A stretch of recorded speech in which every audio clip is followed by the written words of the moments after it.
Assalamualaikum warahmatullahi wabarakatuh. Hai semuanya.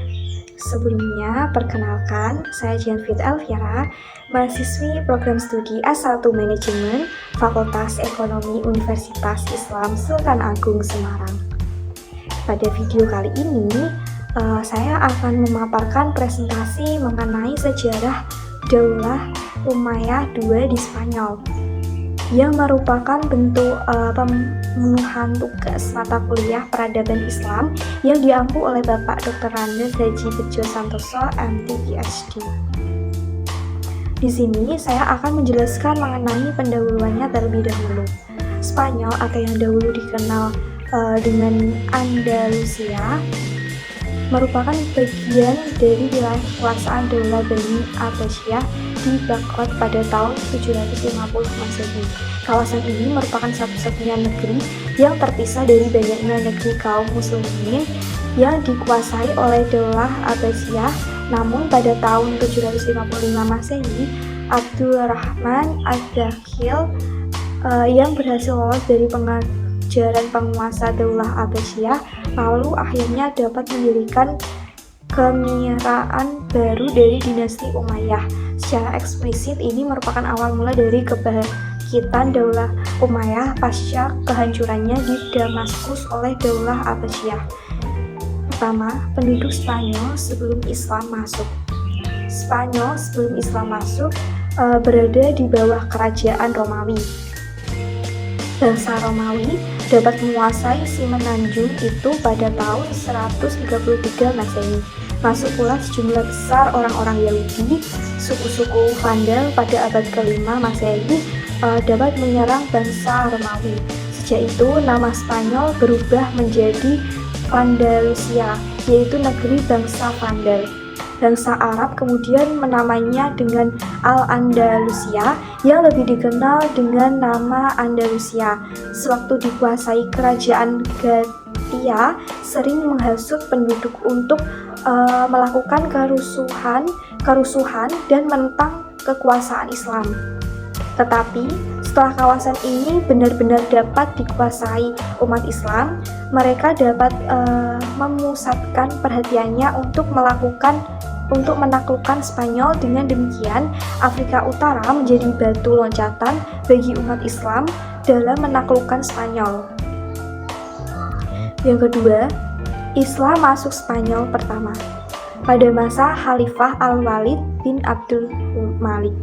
Yang kedua, pada masa Khalifah Umar bin Abdul Aziz.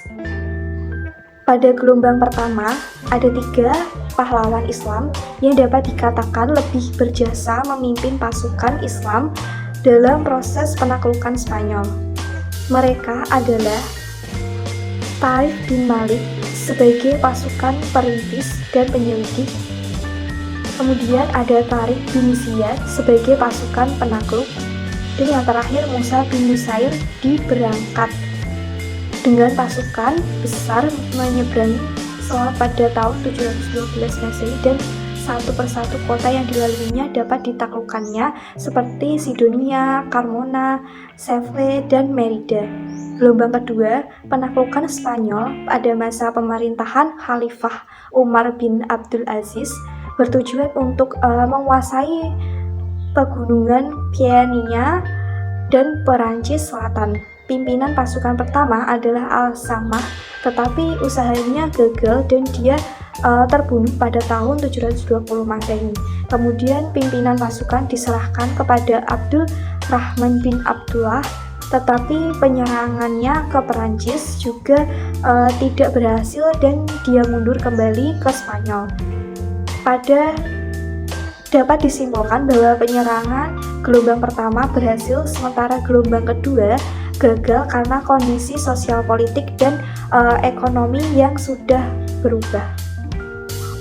Faktor-faktor mudahnya menaklukkan Spanyol. Kemenangan-kemenangan yang dicapai umat Islam pada penyerangan pertama tidak lepas dari adanya beberapa faktor internal dan eksternal yang menguntungkan.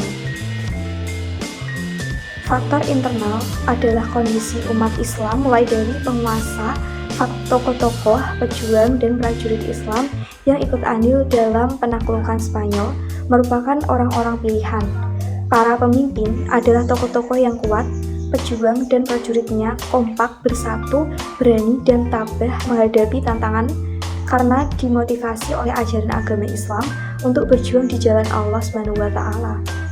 Sedangkan faktor eksternal adalah kondisi keagamaan, sosial, politik, dan ekonomi negeri Spanyol dalam keadaan rapuh dan menyedihkan. Kondisi keagamaan penguasa Gracia tidak toleran terhadap aliran agama yang dianut oleh penguasa, yaitu aliran monofisik. Penganut agama Yahudi yang merupakan bagian terbesar dari penduduk Spanyol dipaksa dibaptis menurut agama Kristen yang tidak bersedia disiksa dan dibunuh secara brutal. Penduduk Spanyol, penduduk Andalusia terdiri dari banyak suku antara lain Arab, Barbar, Spanyol, dan Yahudi. Bangsa Arab dan Barbar datang ke Spanyol sejak masa penaklukan negeri itu oleh orang Islam.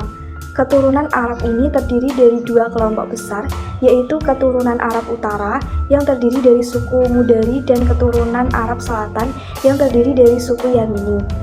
Orang Spanyol terdiri dari tiga kelompok, yaitu yang pertama kelompok yang telah memeluk Islam, yang kedua kelompok yang tetap pada keyakinannya tetapi meniru adat kebiasaan orang Arab, baik bertingkah, laku maupun bertutur kata.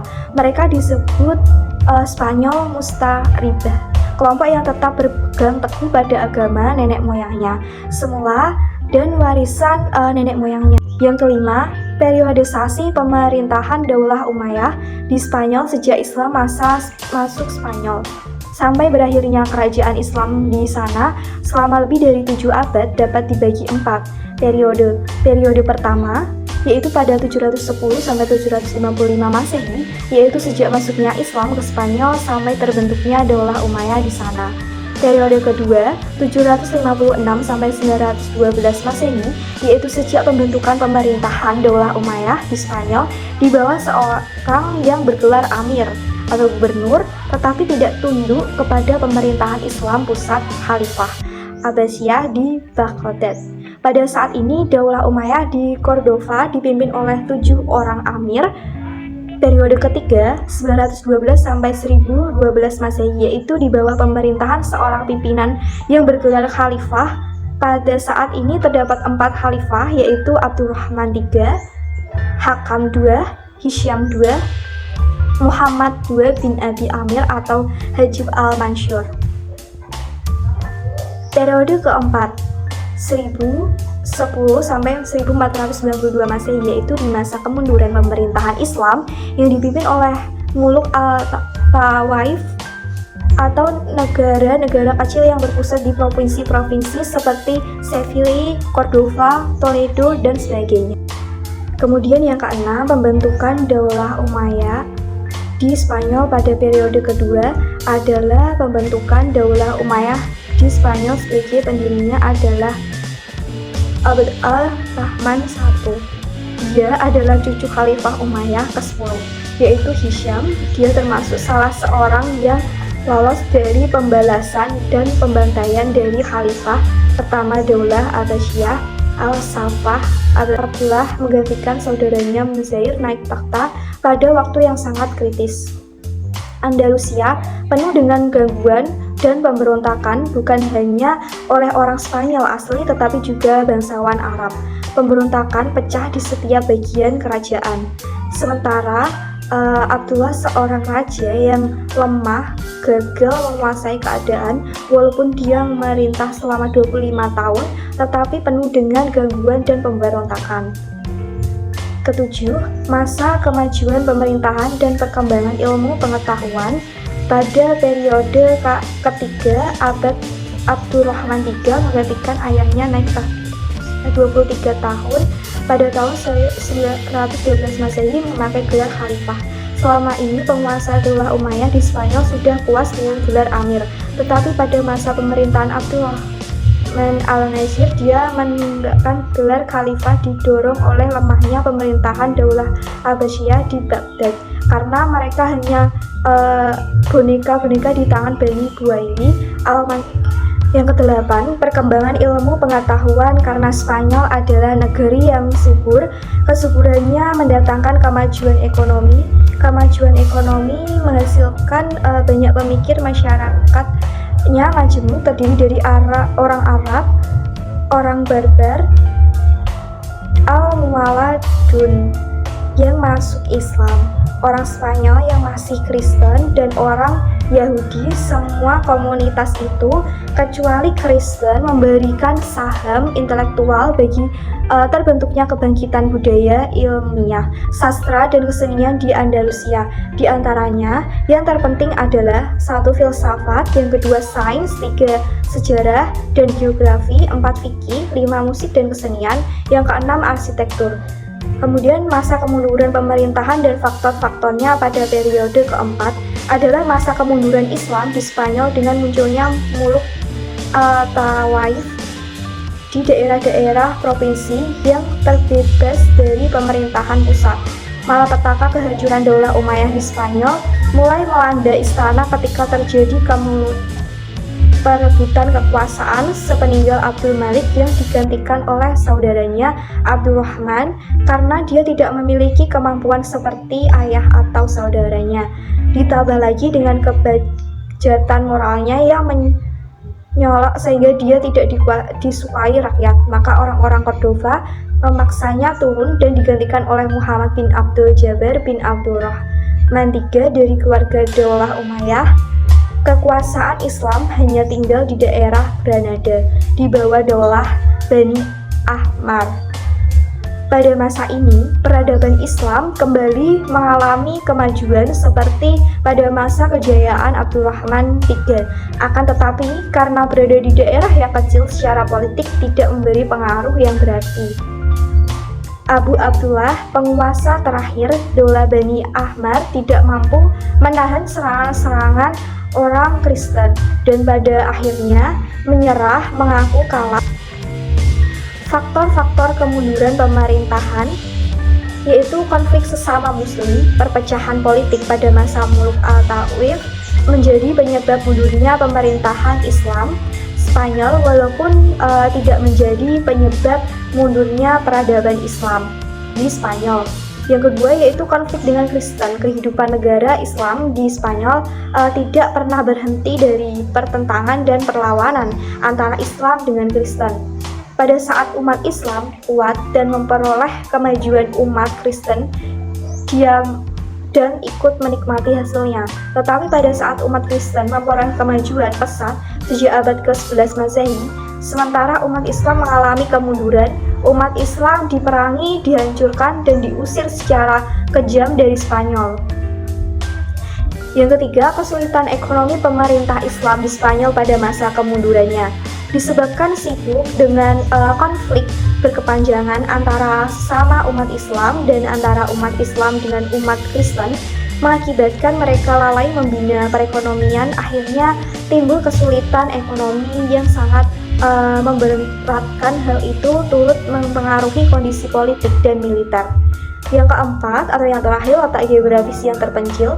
Letak geografis Spanyol bagi dunia Islam lainnya terpencil karena dia berada di belahan Eropa, sementara Islam lainnya ada di belahan Asia dan Afrika, sehingga dia hanya berjuang sendirian ketika mendapatkan serangan dari musuh dari utara Spanyol. Yang terakhir, pengaruh peradaban Islam Spanyol bagi kebangkitan Eropa. Pengaruh peradaban Islam yang terpenting dari Spanyol Islam adalah: pertama, pemikiran Ibn Rushd, pemikiran yang dapat melepaskan orang Eropa dari belenggu taktik yang sudah berurat, berakar, dan menganjurkan kebebasan berpikir, karena Ibn Rushd mengulas pemikiran Aristoteles dengan cara yang memikat sehingga mengundang minat orang banyak yang berpikir peran bebas. Ia mengedepankan pengertian sunatullah menurut Islam terhadap panteisme dan antropoisme Kristen. Kedua, saluran lainnya adalah melalui mahasiswa-mahasiswa Kristen Eropa yang belajar di universitas-universitas Islam di Spanyol, seperti Universitas Cordova, Sevilla, Malaga, Granada, dan Salamanca. Selama belajar di Spanyol, mereka aktif menerima ahkan dan mempelajari buku-buku karya ilmuwan-ilmuwan Muslim setelah pulang ke negerinya. Mereka mendirikan sekolah-sekolah dan universitas-universitas yang sama di Eropa. Yang ketiga, Perang Salib. Meskipun pihak Kristen Eropa mengalami kekalahan dalam Perang Salib, akan tetapi mereka mendapatkan hikmah yang tidak ternilai harganya, sebab mereka dapat menyaksikan dan berkenalan langsung dengan peradaban Islam yang sudah maju, menyebabkan lahirnya Renaissance di Eropa. Demikian pemaparan presentasi yang dapat saya sampaikan. Kurang lebihnya saya mohon maaf. Wassalamualaikum warahmatullahi wabarakatuh.